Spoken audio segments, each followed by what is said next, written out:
Hello everyone. आज के video में हम ऑल इंडिया बार एग्जामिनेशन 19 में अल्टरनेटिव डिस्प्यूट रिसोल्यूशन यानी कि एडीआर, वैकल्पिक विवाद निवारण और आर्बिट्रेशन एंड कंसिलिएशन एक्ट 1996 से पूछे जाने वाले महत्वपूर्ण सवालों को कवर करेंगे जो एग्ज़ाम में बार बार पूछे जाते हैं एआईबी में। और ये जो सब्जेक्ट है आपके एआईबी में 4 नंबर का रहेगा। इससे कई बार सवाल पूछे जाते हैं एग्ज़ाम में। अगर आपने इन सवालों को अच्छे से पढ़ लिया तो आपके कॉन्सेप्ट क्लियर हो जाएंगे। अब मैं आपको बताता हूँ कि अल्टरनेटिव डिस्प्यूट रिसोल्यूशन क्या होता है, एडीआर क्या होता है। एडीआर का मतलब होता है जैसे दो प्रकार के मान लो मामले होते हैं, विवाद होते हैं। एक न्यायालय के अंदर उनका समाधान होता है, दूसरा न्यायालय के बाहर जिनका समाधान होता है। जिन मामलों का समाधान न्यायालय के बाहर होता है उन्हीं पर ये एक्ट जो है बनाया गया है, आर्बिट्रेशन एंड कंसिलिएशन एक्ट 1996 और एडीआर। जैसे मध्यस्थता हुई, कंसिलिएशन हुआ, ये जो चीज़ें हैं ये न्यायालय के बाहर पक्षकारों के बीच में होने वाले विवादों को निपटारा समझौते के द्वारा करते हैं। ये जो एक्ट हैं एडीआर और आर्बिट्रेशन एंड कंसिलिएशन एक्ट, ये लागू नहीं होते आपराधिक मामलों पर, वहाँ पर ये बिल्कुल भी लागू नहीं होते हैं। आर्बिट्रेशन एंड कंसिलिएशन एक्ट 1996 में टोटल कुल 86 सेक्शंस है और टोटल 4 पार्ट में ये डिवाइड है। तो चलिए शुरू करते हैं मोस्ट इम्पोर्टेंट क्वेश्चन से। क्वेश्चन नंबर 1, वैकल्पिक विवाद समाधान एडीआर का मुख्य उद्देश्य क्या होता है। ऑप्शन ए मामलों का त्वरित समाधान करना, ऑप्शन बी न्यायालय पर बोझ बढ़ाना, ऑप्शन सी विवाद को बढ़ावा देना, ऑप्शन डी महंगे मुकदमों को बढ़ावा देना। तो इसका आंसर होगा मामलों का त्वरित समाधान करना, ऑप्शन ए इसका सही आंसर होगा। Next question number 2, arbitration and conciliation act 1996 के तहत आर्बिट्रल ट्रिब्यूनल का अर्थ क्या होता है। ऑप्शन ए केवल एक व्यक्ति, ऑप्शन बी केवल एक वकील, ऑप्शन सी एकल या एक से अधिक आर्बिट्रेटर, ऑप्शन डी न्यायालय। तो मैं आपको बता दूं आर्बिट्रल ट्रिब्यूनल का मतलब होता है एक या एक से अधिक लोगों का पैनल, आर्बिट्रेटर का पैनल जो पक्षकारों के मामलों को, जो विवाद हैं उनको सुलझाएगा, उनका समझौता करेगा और उनमें पंचाट यानी कि अवार्ड जारी करेगा। Next question number 3, arbitration and conciliation act 1996 के तहत आर्बिट्रल अवार्ड को कितने दिनों के भीतर चुनौती दी जा सकती है। तो अगर आर्बिट्रेटर ने पक्षकारों के बीच में विवादों को समझाते हुए कोई पंचाट आर्बिट्रेशन अवार्ड जो है वो जारी कर दिया, निर्णय दे दिया है, तो उसको चुनौती दी जाएगी 90 दिन के भीतर भीतर। ऑप्शन ए गलत है, ऑप्शन सी भी गलत है, ऑप्शन डी भी गलत है, ऑप्शन बी इसका सही आंसर होगा। 90 दिन के अंदर जो अग्रीव्ड पार्टी है, जो पीड़ित पक्षकार है, वो पंचाट के खिलाफ, अवार्ड के खिलाफ उसको चैलेंज कर सकता है, चुनौती कर सकता है। और अगर उसके पास में विशेष कारण है डिले का तो 30 दिन की अवधि को और बढ़ाया जा सकता है। नेक्स्ट क्वेश्चन नंबर 4, आर्बिट्रेशन प्रक्रिया किस प्रकार की होती है। तो ये क्वासी जुडिशियल प्रक्रिया होती है। ऑप्शन बी इसका सही आंसर होगा। न्यायिक भी नहीं होती है, प्रशासनिक भी नहीं होती है, औपचारिक भी नहीं होती है। तो ऑप्शन ए, सी और डी गलत है, ऑप्शन बी सही है क्योंकि ये क्वासी जुडिशियल प्रोसीडिंग होती है। नेक्स्ट क्वेश्चन नंबर 5, कंसिलिएशन का क्या अर्थ होता है। तो conciliation arbitration and conciliation act 1996 के पार्ट 3 में डिफाइन है, वहाँ डिस्कस है और वहाँ ये बोला गया है।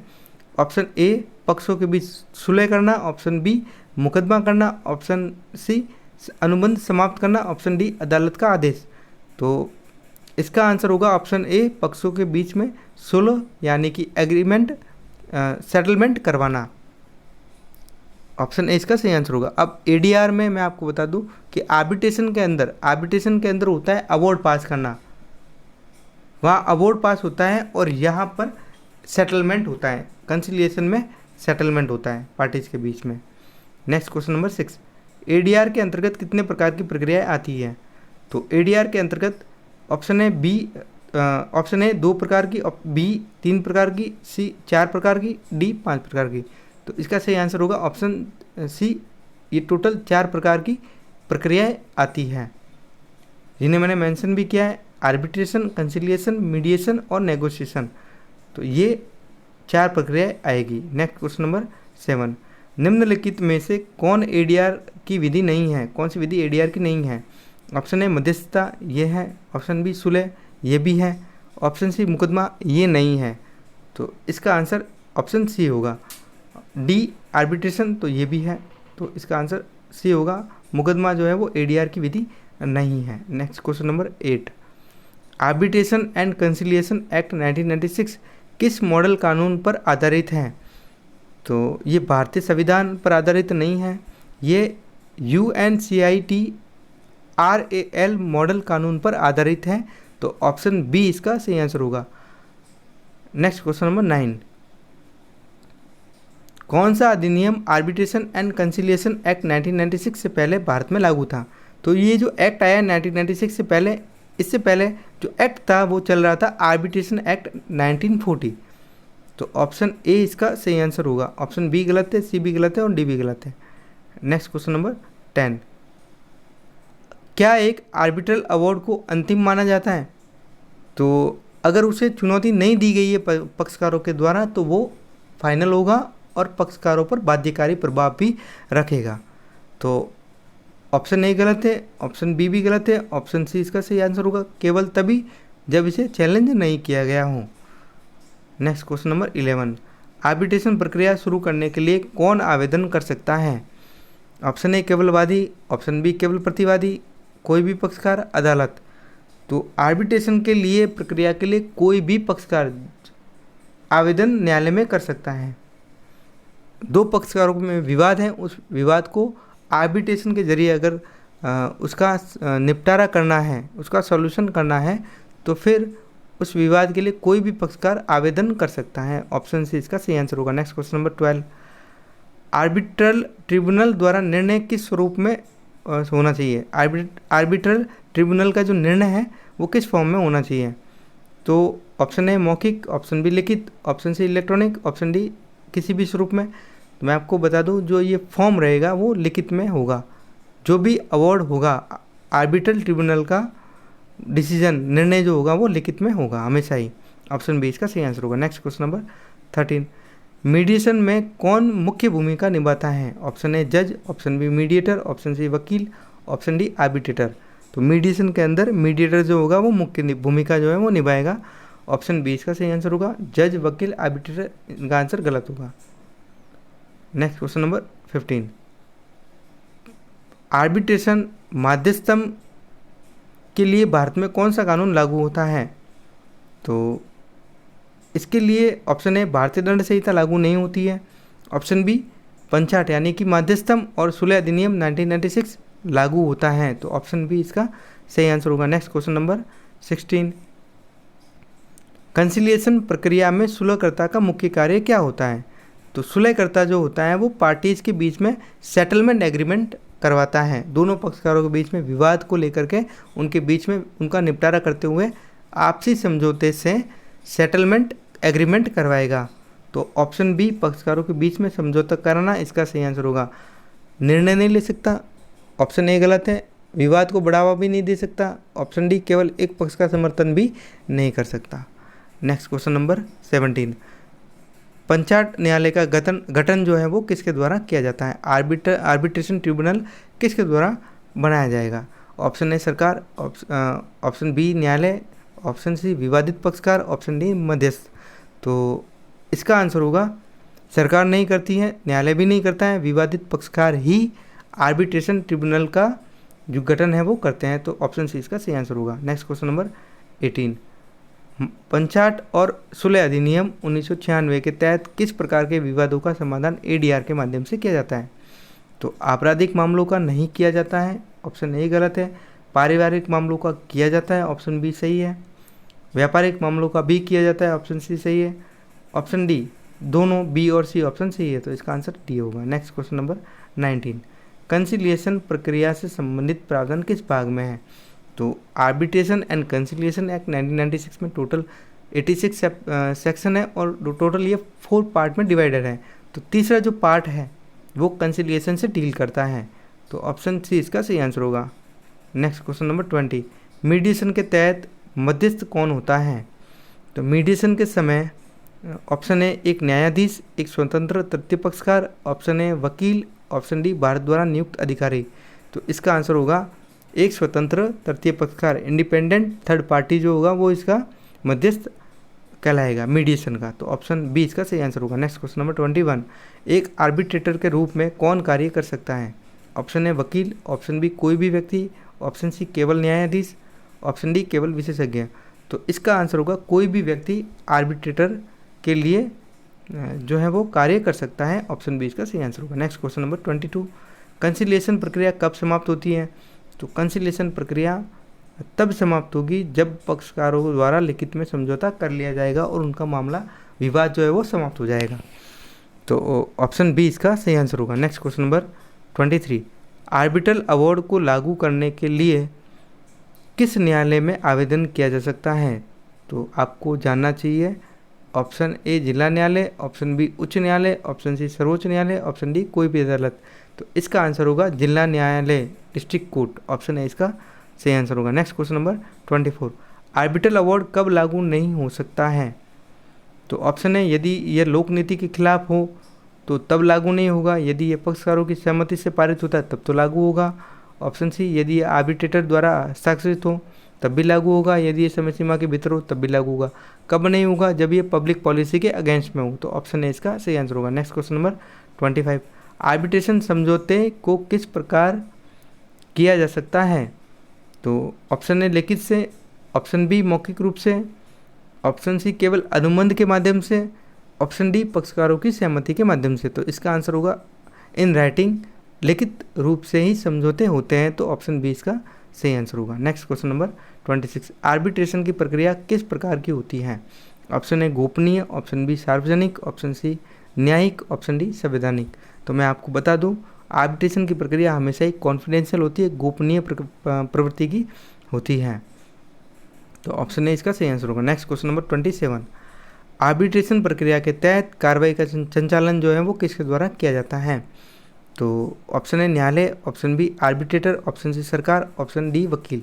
तो इसका आंसर होगा ऑप्शन बी, न्यायालय, सरकार और वकील कभी भी संचालन नहीं करते हैं आर्बिट्रेशन प्रक्रिया का। आर्बिट्रेटर ही आर्बिट्रेशन प्रक्रिया का संचालन करेगा। ऑप्शन बी इसका सही आंसर है। नेक्स्ट क्वेश्चन नंबर 28, क्या आर्बिट्रेशन प्रक्रिया में वकीलों का प्रतिनिधित्व अनिवार्य है? तो ऐसा कोई ज़रूरी नहीं है कि वकील ही प्रतिनिधित्व करें। तो ऑप्शन बी इसका सही आंसर होगा।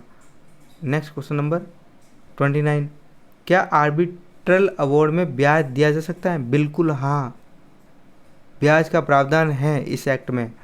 तो ऑप्शन ए इसका सही आंसर होगा। यही क्वेश्चन जो है बार बार एआईबी के एग्जाम में पूछे जाते हैं। अगर आपको इनकी पीडीएफ चाहिए तो मुझे आप कमेंट बॉक्स में मेंशन कर देना, मैं आपको भेज दूंगा। नेक्स्ट क्वेश्चन नंबर 30, कौन सा विवाद आर्बिट्रेशन के लिए उपयुक्त नहीं है? व्यावसायिक विवाद उपयुक्त है, श्रम विवाद के लिए भी आर्बिट्रेशन नियुक्त किया जा सकता है, और ऑप्शन सी आपराधिक मामलों से जुड़े विवाद जो है वो उन पर आर्बिट्रेशन, ये जो एक्ट है वो लागू नहीं होता। एडीआर भी लागू नहीं होती है और आर्बिट्रेशन एंड कंसिलिएशन एक्ट 1996 भी लागू नहीं होता है। तो इसका आंसर होगा option C. Next question number 31, अंतर्राष्ट्रीय व्यावसायिक विवादों को सुलझाने के लिए किस अधिनियम का उपयोग किया गया है? तो ऑप्शन ए भारतीय अनुबंध अधिनियम 1872, ये कॉन्ट्रैक्ट पर डील करता है। आर्बिट्रेशन एंड कंसिलिएशन एक्ट 1996, तो इसका आंसर ऑप्शन बी होगा, क्योंकि यही डील करता है इंटरनेशनल ट्रेड डिस्प्यूट पर। इंटरनेशनल कमर्शियल डिस्प्यूट जो होते हैं उन पर arbitration and conciliation act 1996 deal करता है। ऑप्शन सी कंपनी अधिनियम कंपनीज पर डील करती है। ऑप्शन डी भी फॉरेन ट्रेड पर डील करता है। तो इसका आंसर ऑप्शन बी होगा। नेक्स्ट क्वेश्चन नंबर 32, कंसिलिएशन के दौरान कौन सा दस्तावेज गोपनीय माना जाता है? कार्रवाई के मिनट्स, साक्ष्य के दस्तावेज, अंतिम समझौता, सभी दस्तावेज। तो सभी दस्तावेज जो हैं वो गोपनीय माने जाते हैं। ऑप्शन डी इसका सही आंसर होगा। अब मैं आपको बता दूं कि ये जो एडीआर की प्रक्रियाएं होती है और आर्बिट्रेशन एंड कंसिलिएशन की जो भी प्रक्रियाएं हैं, जिन्हें पक्षकारों के बीच में जो विवाद है उनको न्यायालय के बाहर समझौते के जरिए या अवार्ड के जरिए उनका निपटारा किया जाएगा। तो इन पर ये जो आर्बिट्रेटर हैं, मध्यस्थता सॉरी आर्बिट्रेटर है और जो भी सुलहकार हैं, आर्बिट्रेटर और सुलहकार, ये क्या करेंगे, ये कभी भी ये बाध्य नहीं है, बाउंड नहीं है कि ये सीपीसी के नियमों को अपनाए, और ना ही ये बाउंड है कि ये साक्ष्य विधि के नियमों को अपनाए। Next question number 32, fast track arbitration के तहत कार्रवाई कितने समय के भीतर समाप्त होनी चाहिए? तो मैं आपको बता दूं, ऑप्शन ए 6 महीने, ऑप्शन बी 12 महीने, ऑप्शन सी 18 महीने, ऑप्शन डी 24 महीने। तो फास्ट ट्रैक के अंदर जो है वो हमेशा 6 महीने के अंदर ही कार्रवाई समाप्त होनी चाहिए। तो ऑप्शन ए इसका सही आंसर होगा। नेक्स्ट क्वेश्चन नंबर 34, क्या arbitration and conciliation act 1996 writ याचिकाओं पर लागू होता है? तो रीट याचिकाओं पर लागू नहीं होता है ये एक्ट। रीट संवैधानिक मामले होते हैं, मौलिक अधिकारों से जुड़े मामलों के लिए रीट दायर की जाती है सुप्रीम कोर्ट में और हाई कोर्ट में। सुप्रीम कोर्ट में अनुच्छेद 32 में जाएंगे और हाई कोर्ट में 226 में जाएंगे, अनुच्छेद 226 में जाएंगे। नेक्स्ट क्वेश्चन नंबर 35, आर्बिट्रेशन में पुरस्कार यानी कि अवार्ड देने के समय आर्बिट्रेटर को किस विषय पर विचार करना चाहिए? ऑप्शन ए केवल समझौते की शर्तें, ऑप्शन डी दोनों पक्षों के तर्क और साक्ष्य। तो इसका आंसर होगा ऑप्शन बी, दोनों पक्षों के तर्कों पर और साक्ष्य पर ही विचार करने के बाद आर्बिट्रेटर जो होगा वो आर्बिट्रेशन में अपना अवार्ड पंचाट जो है वो जारी करेगा, निर्णय देगा। नेक्स्ट क्वेश्चन नंबर 36, आर्बिट्रेशन का चयन किस प्रक्रिया के द्वारा किया जाता है?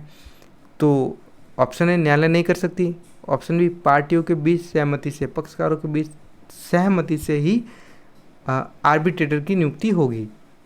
सरकार भी नहीं कर सकती, सुप्रीम कोर्ट भी नहीं कर सकती। तो ऑप्शन बी इसका सही आंसर होगा। नेक्स्ट क्वेश्चन नंबर 37, क्या आर्बिट्रेशन एंड कंसिलिएशन एक्ट 1996 का प्रावधान किसी अंतर्राष्ट्रीय आर्बिट्रेशन से संबंधित विवादों के समाधान में लागू होता है?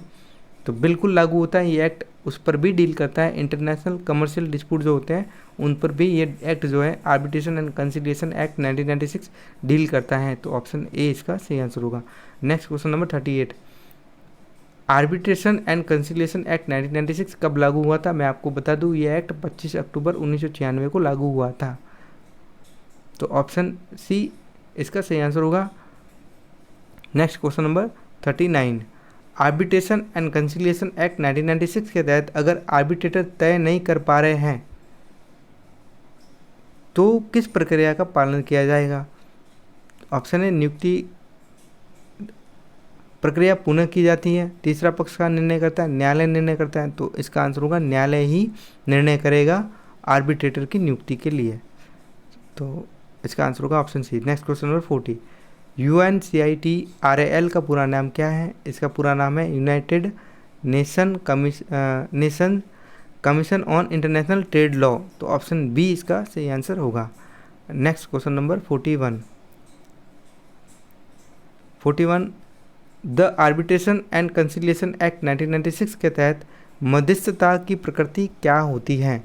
तो मध्यस्थता की प्रकृति ऑप्शन ए न्यायिक प्रक्रिया नहीं होती है, अनौपचारिक भी नहीं होती है, ऑप्शन सी वैकल्पिक और न्यायालय से बाहर समाधान प्रक्रिया। तो ऑप्शन सी इसका सही आंसर होगा। नेक्स्ट क्वेश्चन नंबर 42, आर्बिट्रेशन में अवार्ड को अदालत द्वारा अनुमोदित किया जाता है तो उसे क्या माना जाएगा? उसे माना जाएगा अंतिम और बाध्यकारी। अगर कोर्ट ने अनुमोदित कर दिया है तो फिर वो फाइनल हो जाएगा और पार्टीज पर बाध्यकारी प्रभाव रखेगा, पार्टीज उनसे बाउंड होगी। नेक्स्ट क्वेश्चन नंबर 43, सर्वोच्च न्यायालय ने किस मामले में यह निर्धारित किया था कि अंतर्राष्ट्रीय व्यावसायिक मध्यस्थता के मामले में भारतीय न्यायालयों का हस्तक्षेप सीमित होना चाहिए? तो ये केस था भारत एल्यूमिनियम कॉरपोरेशन बनाम Kaiser aluminium technical service. Option B इसका सही आंसर होगा। नेक्स्ट क्वेश्चन नंबर 44, किस मामले में सर्वोच्च न्यायालय ने कहा था कि मध्यस्थता प्रक्रिया में सार्वजनिक नीति का उल्लंघन करने वाला निर्णय चुनौती देने के योग्य है? तो ये बोला गया था ONGC लिमिटेड बनाम सौ पाइप्स लिमिटेड के केस में बोला गया था। तो ऑप्शन ए इसका सही आंसर होगा। Next question number 45, supreme court ने किस केस में मध्यस्थता समझौते को लागू करने के लिए व्यावसायिक प्रकार की ईमानदारी और सच्चाई की आवश्यकता पर जोर डाला था? तो ये भी केस था ऑप्शन बी ONGC लिमिटेड बनाम वेस्टर्न गीको इंटरनेशनल लिमिटेड कंपनी का केस था। ऑप्शन बी इसका सही आंसर होगा। Next question number 46, Bhatia international बनाम बल्क ट्रेडिंग SA केस में क्या निर्णय लिया गया? सुप्रीम कोर्ट ने क्या निर्णय दिया था? सुप्रीम कोर्ट ने ये निर्णय दिया था कि विदेशी मध्यस्थता मामलों में भारतीय न्यायालयों का अधिकार क्षेत्र लागू होगा। तो ऑप्शन ए इसका सही आंसर होगा। Next question number 47, Booz Allen and Hamilton insurance बनाम SBI होम फाइनेंस लिमिटेड मामले में सुप्रीम कोर्ट का निर्णय किस पर आधारित था? तो इसमें सुप्रीम कोर्ट ने बोला था कि कौन से मामले मध्यस्थता के योग्य होंगे और कौन से नहीं होंगे। तो ऑप्शन ए इसका सही आंसर होगा। नेक्स्ट क्वेश्चन नंबर 48, आर्बिट्रेटर के द्वारा दिए गए अवार्ड को न्यायालय किस आधार पर रद्द कर सकता है? तो यदि अवार्ड कानूनी नहीं है तो रद्द हो जाएगा, यदि अवार्ड सार्वजनिक नीति के खिलाफ है तब भी रद्द हो जाएगा, यदि अवार्ड पंचायत जो है वो तकनीकी गलती के कारण पारित किया गया है तब भी ये रद्द हो जाएगा। तो ऑप्शन डी इसका सही आंसर होगा, उपरोक्त सभी। नेक्स्ट क्वेश्चन नंबर 49, आर्बिट्रेटर की नियुक्ति के लिए कितने व्यक्तियों का चयन किया जाता है जब पार्टियां सहमत नहीं होती है? जब पक्षकार सहमत नहीं है तब आर्बिट्रेटर की नियुक्ति के लिए 3 लोगों का पैनल बनाया जाता है। ऑप्शन सी इसका सही आंसर होगा, 3 लोगों का ही हमेशा पैनल बनेगा जब पार्टी सहमति नहीं है तब। Option D question number 50, conciliation प्रक्रिया में क्या यदि समझौता नहीं होता है, अगर समझौता नहीं होता है तो मामला अदालत में भेजा जा सकता है? बिल्कुल, अगर कंसिलिएशन के माध्यम से भी पक्षकारों के बीच में विवादों का समाधान जो है वो नहीं होता है तब न्यायालय में मामला वापस से भेजा जा सकता है। ऑप्शन ए इसका सही आंसर होगा। ये थे आपके टॉप मोस्ट 50 क्वेश्चंस। इन्हीं में से कई बार क्वेश्चन AIB में पूछे जाते हैं, अक्सर पूछे जाते हैं और इनको आप अच्छे से पढ़ सकते हो। इनकी PDF अगर आपको चाहिए तो आप मुझे कमेंट बॉक्स में मेंशन कर सकते हो। मैंने सेक्शन से एक भी सवाल नहीं डाला है क्योंकि मुझे पता है कि अगर सेक्शन से क्वेश्चन आ गया तो वहाँ पर डायरेक्ट अलाउ है AIB के एग्ज़ाम में, डायरेक्ट से आप सॉल्व कर लोगे उसको। मेरा सजेशन ये रहेगा कि सेक्शन वाइज कोई भी क्वेश्चन पूछा जाता है तो आपको डायरेक्ट से ही सॉल्व करना है। और डायरेक्ट भी मैं आपको बता देता हूँ, कई बार कमेंट में स्टूडेंट जो है पूछ रहे हैं कि कौन से लेकर के जाना है सर, तो मैं आपको बता दूँ कि आपको विदाउट शॉर्ट नोट लेकर के जाना है डायरेक्ट एग्ज़ाम में, वो वहाँ पे अलाउ है। और ये जो सवाल थे इनको आप अच्छे से पढ़ लेना, समझ लेना। इनकी PDF चाहिए तो मैं आपको भेज दूँगा। धन्यवाद।